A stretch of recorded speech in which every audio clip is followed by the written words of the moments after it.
Mas vamos falar de hipogonadismo e hipogonadotrófico por umas razões muito importantes. Porque antes a gente falava de hipogonadismo e achava que era uma doença só de homem, ou seja, só o homem podia ter testo baixo. E quando a mulher tinha o estradiol baixo, ou os hormônios todos baixos, era porque ela estava entrando na menopausa. Como se a mulher não tivesse a chance de ter um problema que baixasse a taxa hormonal. Então, a mulher também faz hipogonadismo, pessoal. E qual a maior causa de hipogonadismo que a gente tem hoje? Né? Hipogonadismo é deficiência das gônadas, né? Quem são as gônadas? Nos homens, testículos, nas mulheres, ovários, né? Então, a deficiência gonadal. E quem tem isso? Principalmente hoje. Pessoas, preferencialmente que moram em grandes centros urbanos, que fazem restrição de sono. Existe, em primeiro lugar, a restrição de sono por duas razões muito importantes. A restrição de sono, ela aumenta muito o risco de diabetes, né? Aliás, é um dos principais, hoje, causadores de diabetes, a restrição de sono sustentada ao longo do tempo. E por que ela faz isso? Porque quando você restringe sono, você inverte os ciclos de leptina e grelina. Grelina é um hormônio que a gente produz no trato gastrointestinal, sinaliza fome no nosso cérebro. Leptina, ele é um hormônio que é produzido na gordura e que sinaliza para o nosso hipotálamo justamente a saciedade. Só que ele tem outro papel importante, que é a produção hormonal. Então, quando você dorme mal, você aumenta a sua fome, cai a sua saciedade e diminui a sua produção hormonal. Isso faz com que você piore a sua resistência periférica à insulina. Se você não tem um controle alimentar muito bom, você acaba comendo pior ainda, e aí está feito a tragédia. A primeira coisa que a gente tem que lembrar, quando a gente fala de hormônio, é que existem causas fisiológicas que fazem realmente os hormônios diminuírem, independente daquilo que você acha que é a saúde da sua vida. Se você dorme mal, muito provavelmente seus hormônios não estão bem. E casos como o do Bitelo, né, são bem característicos disso. Por quê? Porque ele não só tem uma diminuição da produção de testosterona, mas ele tem uma diminuição da função da tireoide, que é mostrada porque ele tem um TSH mais alto, e ele tem um aumento da resistência à insulina, que é mostrado porque ele tem um outro exame, que é a hemoglobina glicada, que também está mais alto, está perto do pré-diabetes. Quer dizer, quando a gente tem sinais e sintomas correlatos, a gente tem um síndrome, né? Então, um síndrome é um conjunto de sinais e sintomas. É assim que a gente aborda essas coisas, classicamente, e da forma correta. E aquilo que mais encaixa pro Vitelo é uma coisa chamada síndrome de overtraining, né? Não porque ele tenha treinado demais, mas porque a recuperação dele está muito ruim, né? Ele não está dormindo cedo, ele não está se alimentando do jeito que ele deveria, ele não colocou essas coisas como prioridade na rotina dele. O que é extremamente compreensível, porque todo mundo que está começando a entrar numa rotina de esporte, de competitivo, sempre está preocupado em treinar mais, em fazer mais. Como que eu treino mais? Como que eu aumento minha quantidade de trabalho? Como que eu aumento meu rendimento? E ninguém lembra, ou ninguém é ensinado a trabalhar no suporte para conseguir treinar mais. Esse é o grande problema, né? Qual o suporte que você tem? Todo mundo quer correr com o carro, mexe no motor, mas ninguém troca o pneu. Esse que é o ponto. E casos como o do William são muito, muito comuns em homens e em mulheres. Em mulher tem um agravante, eu já vou chegar aí para vocês, porque pode ser que tenha algumas meninas aí que estejam assistindo a gente que estejam exatamente nessa situação. Pois bem, como eu estava explicando para vocês, né, o sinal produção hormonal, ele vem de um hormônio produzido na gordura chamado leptina. Então você come, né, entra energia na gordura via a ativação de uma enzima chamada lipase lipoproteica, e a gordura produz leptina. Essa leptina viaja no nosso sangue, atinge receptores do nosso cérebro e que faz com que o nosso cérebro produza uma coisa chamada gonadotropina, né? Quispeptina e GNRH.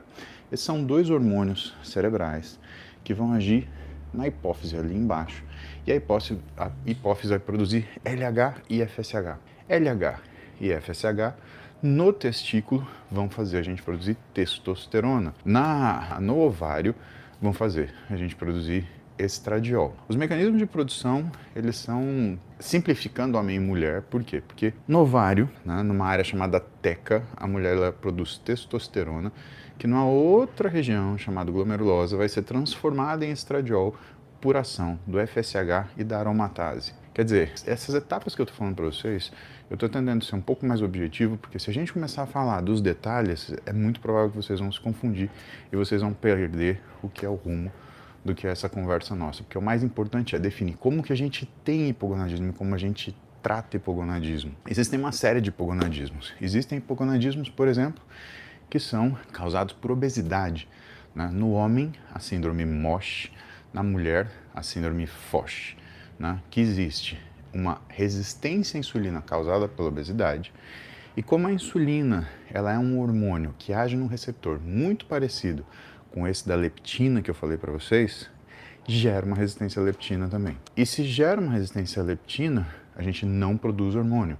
E não produz hormônio por quê? Porque a causa fisiológica básica é que você gerou uma resistência à insulina.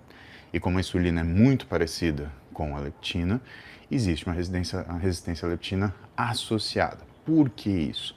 Porque para você fazer resistência à insulina, você tem que produzir uma molécula que modifica o funcionamento do receptor de insulina. O tipo de receptor ou a família de receptores de insulina são receptores que são derivados de uma molécula chamada tirosinoquinase, ou de uma enzima chamada tirosinoquinase. Quando você tem esse tipo de receptor, a família ela é ativada ou inativada pelas mesmas substâncias. E o que tira essa função é uma substância que é produzida junto com a insulina chamada SOX3. Então você produz na resistência à insulina uma pancada de insulina, produz SOX3 para regular a função do receptor, só que esse SOX3, que teoricamente era só para regular a função do receptor da insulina, atinge o receptor de leptina também. Conseguiu entender isso? Essa primeira fase é um pouco árdua. A gente fala de receptor, a gente fala de hormônio, né? Mas o princípio do que é a resistência à insulina induzindo hipogonadismo é esse.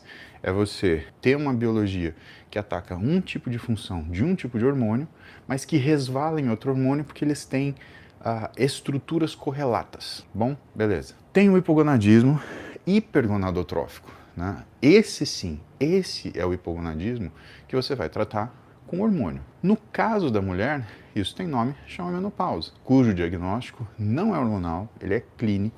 Então, quando a mulher fica 12 meses sem menstruar, aí você tem o diagnóstico de menopausa e não antes. Por quê? Porque antes disso, você já tem uma alteração de LH-FSH mostrando uma coisa chamada insuficiência ovariana. Então, LH-FSH sobem para tentar forçar o ovário a produzir mais hormônio, mas não há resposta. Então existe uma escalada na produção de LH-FSH, que eu já falei para vocês que são as gonadotrofinas. Olha que bonito, medicina tem um nome do que faz quem descobriu o que parece, né? Gonadotrofina, alimentador de gônada, gonadotrofina. Então esses hormônios alimentadores das gônadas, o hormônio folículo estimulante, que é o FSH, e o luteinizante, que é o LH, eles vão agir no ovário, por exemplo, fazendo você produzir, né, os hormônios que vão equilibrar o teu corpo. Quando eles estão muito altos, é sinal de que o ovário não está respondendo. A gente tem estabelecido uma insuficiência ovariana e quando ela se torna total, a mulher não produz mais estradiol suficiente para produzir o endométrio. E aí a gente tem uma fase de amenorreia. Quando a mulher não menstrua por 12 meses, pronto, diagnosticamos a menopausa. É assim que os médicos eles diagnosticam menopausa, não é através de hormônio. Através de hormônio a gente vê o que é a situação biológica da mulher, fisiológica da mulher, mas não o diagnóstico. No caso do homem é um pouco mais complicado. O que é esperado? Que o homem aos seus 40 anos de idade, ele tenha uma média de 600 nanogramas por decilitro de testosterona. Só que o homem ele vai enfrentar uma queda de 100 nanogramas por decilitro por década. Então, com 40 ele teria 600, com 50 ele teria 500, com 60 ele teria 400, com 70 ele teria 300. Mas qual o grande problema? Por mais que quando você olhe lá a testosterona níveis normais, né? O que é o normal? E alguém definiu isso muito bem, um cara chamado André Chernoff em 2007, né? Ele mostrou que níveis normais de testosterona, quando você vê uma distribuição populacional, eles vão de 280 a 940 nanogramas por decilitro. Mas você consegue entender que existe o normal baixo e existe o normal alto? Pois bem, esse mesmo pesquisador, esse cara, esse André Chernoff, ele continuou o estudo dele e ele foi ver o que era a melhor faixa de ação da testosterona, né? Por quê? Porque a testosterona, ela controla a pressão arterial, ela controla lípides, ela controla a resistência à insulina, ela controla a deposição de gordura abdominal, ela mantém o risco cardiovascular baixo nos níveis fisiológicos. tá? E o que esse André Chernow ele encontrou nesse estudo de 2007? Que os valores onde isso era melhor feito era entre mais ou menos 600 e 800 nanogramas por decilitro, tá? Isso foi o estudo dele. Você quer reclamar, vai estudar e aí publica o seu artigo daquilo que você conseguir mexer. Mas não encha o meu saco, tá? E aí, por que é importante a gente saber disso? Porque normalmente hipogonadismo você trata quando a pessoa tem sintoma. E o jeito de você tratar hipogonadismo masculino, ele varia bastante. Por quê? Porque dependendo da causa, você tem um tipo de ação diferente. E como que a gente trata hipogonadismo? A gente trata ou com medicações que vão bloquear o receptor de estradiol para enganar o cérebro de que tem pouco estradiol, porque no homem o estradiol é muito pouquinho, então qualquer falta faz muita diferença. Quando o cérebro nota que está faltando estradiol, aí ele vai lá e aumenta a produção de gonadotrofinas para aumentar a produção de hormônio. Então, você toma, por exemplo, o clomifeno, que o pessoal ele comenta, é assim. O clomifeno é uma molécula de estradiol modificada quimicamente, que vai ligar no receptor de estradiol, enganar o cérebro achar que não tem estradiol, e o cérebro vai fazer o quê? Produzir LH e FSH muito bem, parabéns. Conseguiu tirar 7, passou na prova. E para tirar 10? Para tirar 10, você tem que saber que, por exemplo, o clomifeno, ele não estimula a produção de testosterona. Ele estimula a produção de gonadotrofina. Só que você pode ter uma coisa chamada insuficiência testicular. Insuficiência testicular é quando o testículo ele não consegue produzir hormônio. E isso acontece com uma série de homens, principalmente quando a gente fala dos caras que usam testosterona e esteroides, porque vai atrofiando o testículo, ele vai perdendo celularidade. E aí não adianta você bloquear o mecanismo de produção de estradiol, que vai aumentar a gonadotrofina, mas aquele testículo está incompetente, ele não vai conseguir nem produzir testosterona, nem produzir espermatozoide. E aí que entram outros tipos de tratamento, como por exemplo, as gonadotrofinas coriônicas. O que se fazia durante uma época, né, antes da recombinação? Pegava, por exemplo, urina de mulher grávida, purificava e extraía beta-HCG. Por quê? Porque aí você pegava esse beta-HCG, que era uma gonadotrofina, e você estimulava diretamente o testículo, fazendo ele funcionar de novo. A gonadotrofina ela tem um perfil que atinge parte dos receptores de LH, parte dos receptores de FSH, fazendo com que você produza, com que o homem produza tanto espermatozoide quanto aumente a produção de testosterona. Pode falhar também? Pode. Também pode falhar. Por quê? Porque a gente não sabe qual é o nível de deterioração que está aquele testículo daquele paciente. Normalmente, quanto menor ele está, pior é a condição testicular desse paciente. Poucas vezes, graças a Deus, a gente não consegue um tratamento por conta de 3 coisas que 2 caras estudaram, 2 urologistas, Hanem e Kovac, em 2016, que era a quantidade de hormônio, o tempo de uso e a intensidade deles, a potência deles. Então, quanto mais droga, quanto mais tempo e quanto mais potente era essa droga, pior ficava a condição testicular do sujeito para ser treinado ou para ser tratado. Agora, isso é um tratamento que é dinâmico, né? Não existe um protocolo que você vai fazer assim, você vai começar assim, começar assado.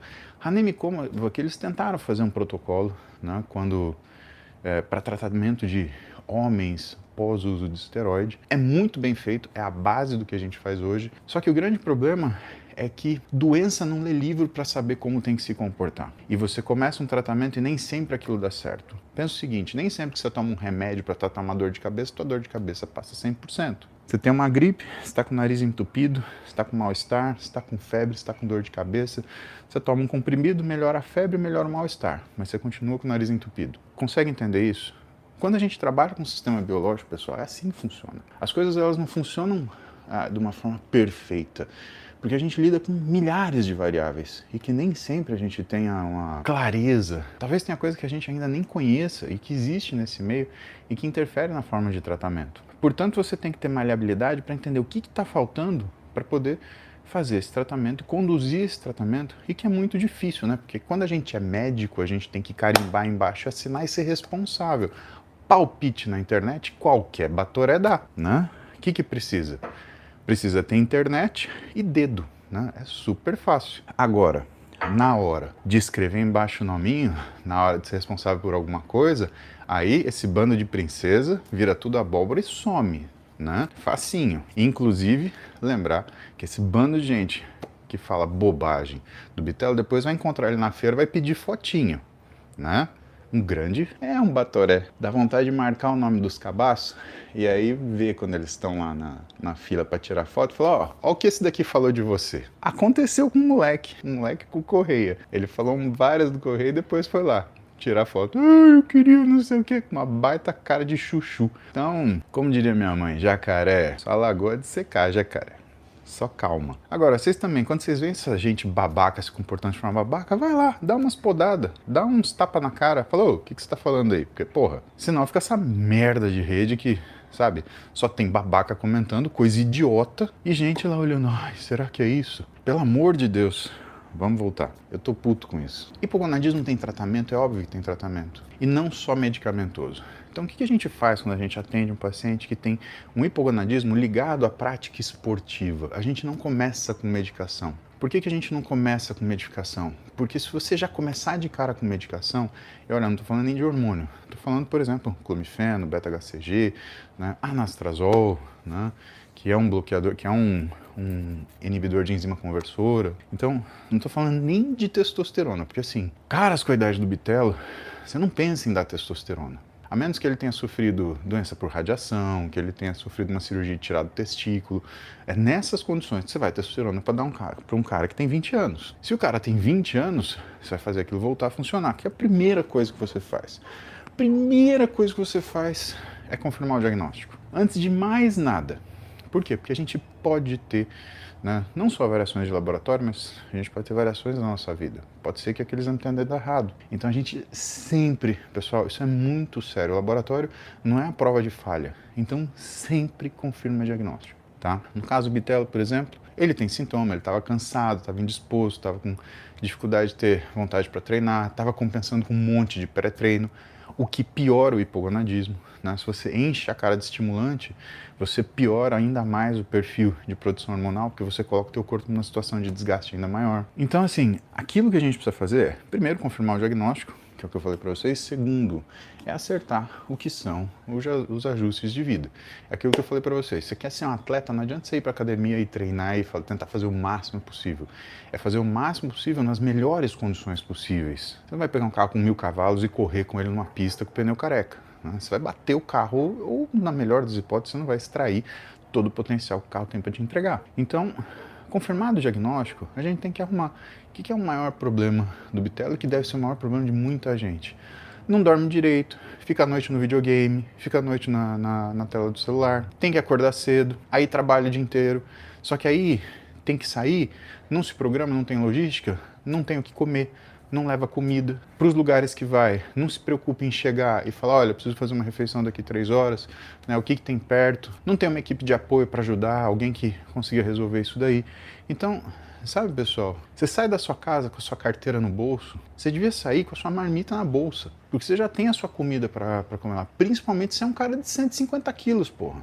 Você não é que você precisa de energia, você precisa de muita energia. Você precisa de um caminhão de energia. Não dá pra você ficar em jejum o dia inteiro, chegar à noite e tentar comer alguma coisa. Vai ficar com a pança cheia, não vai conseguir dormir. Se bobear, ainda vai. Pra tentar relaxar daquele mal-estar de estômago cheio. Vai ficar na televisão até conseguir dormir e no outro dia você vai repetir. Lembra que eu falei pra vocês?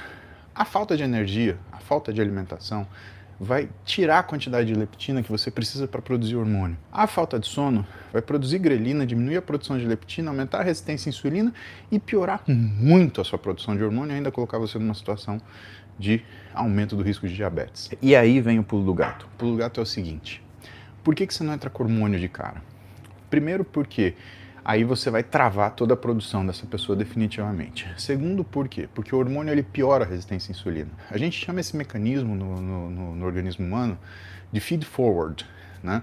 Então, quando a coisa está tudo errado e o corpo, ele piora ainda mais. Vou te dar um exemplo de feed forward. Quando a gente atende um paciente de trauma e ele tem um sangramento profuso, o que acontece? O coração detecta uma queda de pressão. O que o coração faz? Ele aumenta a frequência cardíaca. Então, quando o corpo ele detecta a perda de sangue, ele aumenta o bombeamento e isso piora o sangramento. Por quê? Porque o coração ele tem que tentar manter a pressão da circulação.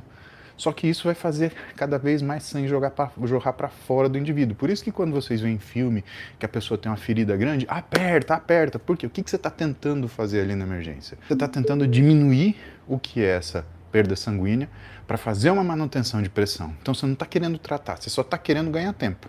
Preciso ganhar tempo. Comprime, mantenha o que é a pressão sanguínea para você também não ter um coração que está trabalhando contra você. Esse mecanismo tem nome, chama feed forward.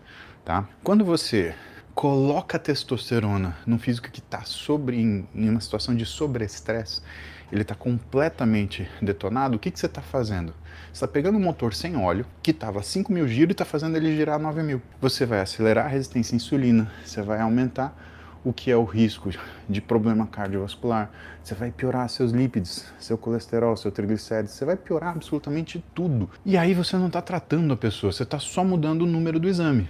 Sei lá, estava lá 200 de testosterona, virou 800. Tratou a pessoa? Não, não tratou. É a mesma coisa você pegar uma pessoa que tem uma infecção grave, que você tinha que dar antibiótico, em vez de você dar um antibiótico, você dá um antitérmico, só tira a febre.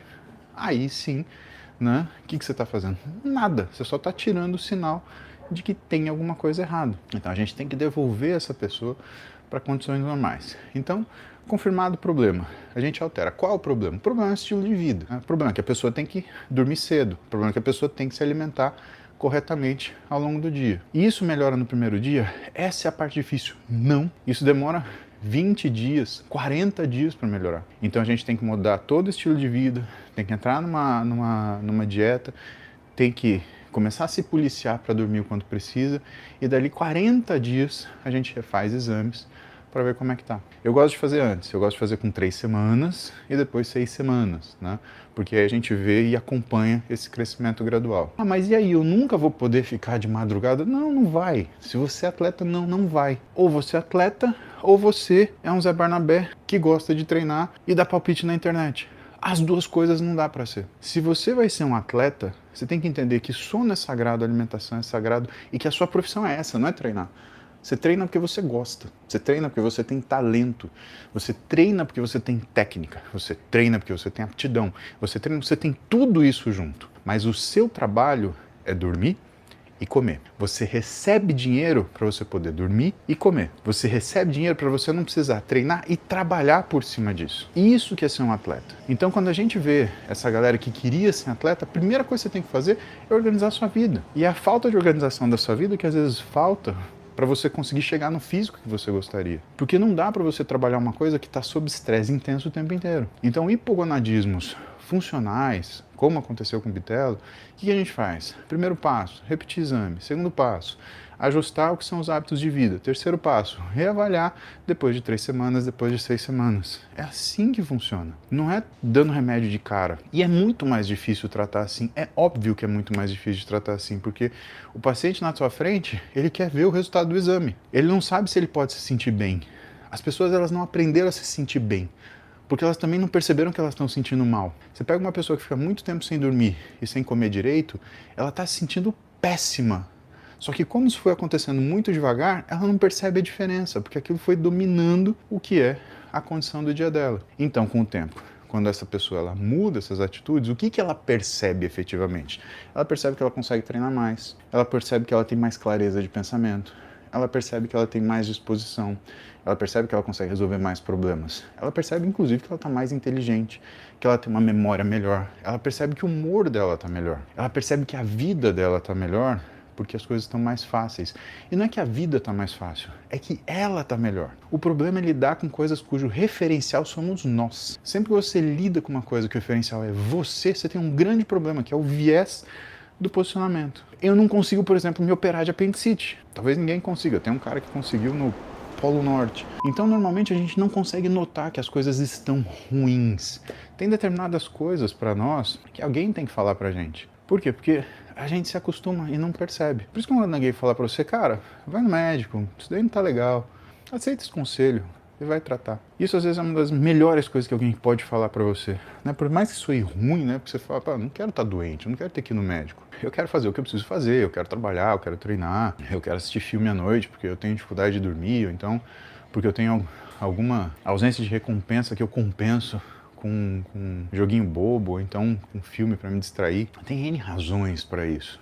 A questão é, atitudes precisam ser tomadas, né? E tudo que você invade na sua rotina, aquilo que é a necessidade fisiológica do seu corpo, você vai pagar um preço. Você vai pagar um preço. Quer queira, quer não. Não interessa quem você é, não interessa se você está usando hormônio, se você não está usando hormônio, não interessa se você acredita ou não acredita. Saiu do equilíbrio que o teu corpo precisa, cara, você vai ter que pagar um preço. E o problema é que normalmente esse preço ele está ligado às coisas mais caras para você na vida, as coisas que você mais gosta, as coisas que você mais quer, as coisas que você mais deseja, né? Seus sonhos, suas aspirações, tudo isso acaba contando. E quando a gente tem uma coisa que precisa ser tratada assim, o melhor jeito é você encarar essa coisa logo e partir para cima, né?